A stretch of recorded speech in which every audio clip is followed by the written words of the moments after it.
Council సమావేశం విశాఖపట్నంలో జరుగుతుంది. 26 జిల్లాల నుంచి కూడా నాయకత్వం హాజరయ్యారు.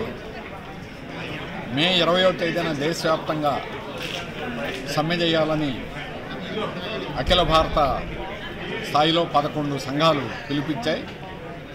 ఈరోజు కార్మికులు సంఘం పెట్టుకోవడానికే లేనటువంటి పరిస్థితి ఏర్పడింది. లేబర్ కోడ్లు పేరుతోటి కార్మికులకు ఏ హక్కులు లేకుండా బ్రిటిష్ కాలం నుంచి సాధించుకున్న వాటిని ఈరోజు లేకుండా చేయాలని కేంద్ర ప్రభుత్వం 4 లేబర్ కోడ్లు తీసుకొచ్చింది.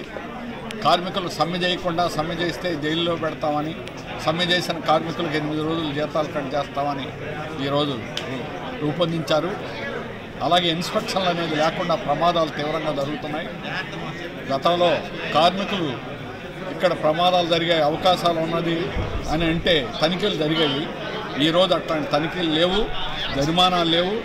యజమానులు స్వేచ్ఛగా యథేచ్ఛగా వందల మంది ప్రాణాలు తీస్తున్నటువంటి పరిస్థితి అనేటువంటి చూస్తున్నాం. తనిఖీలు లేకపోతే రేపు జీతాలు కూడా ఎవరు. అలాగే విశాఖ స్టీల్ ప్లాంట్ లాంటి చోట్ల ఈరోజు కాంట్రాక్ట్ కార్మికుల్ని వేల మందిని తొలగించడం అనేది హైర్ అండ్ ఫైర్ అనేటువంటి పద్ధతులు అమలు చేయడానికి కార్మిక వర్గం పెద్ద ఎత్తున తిరగబడేటువంటి పరిస్థితులు రాబోతున్నాయి. అందుకని దానికి నాందియే మే 20వ తేదీ సమ్మె. దీని తర్వాత కూడా ఈ పోరాటం అనేది నిరంతరం సాగుతుంది. కేంద్ర ప్రభుత్వం తన విధానాలను వెనక్కి తీసుకునేదాకా ఈరోజు కొత్త వాళ్ళని రిక్రూట్మెంట్ అనేటువంటి లేదు. నిరుద్యోగం తీవ్రంగా పెరుగుతూ ఉంది. తాత్కాలిక ఉద్యోగులుగా మాత్రమే అందరూ పనిచేసేటువంటి పద్ధతుల్ని ఈ లేబర్ కోడ్లో ప్రవేశపెట్టారు. అందువల్ల ఈ లేబర్ కోడ్ 6 నుంచి దాకా కార్మిక వర్గానికి తీవ్రంగా హాని చేసేవి, కార్మిక వర్గానికి వ్యతిరేకం.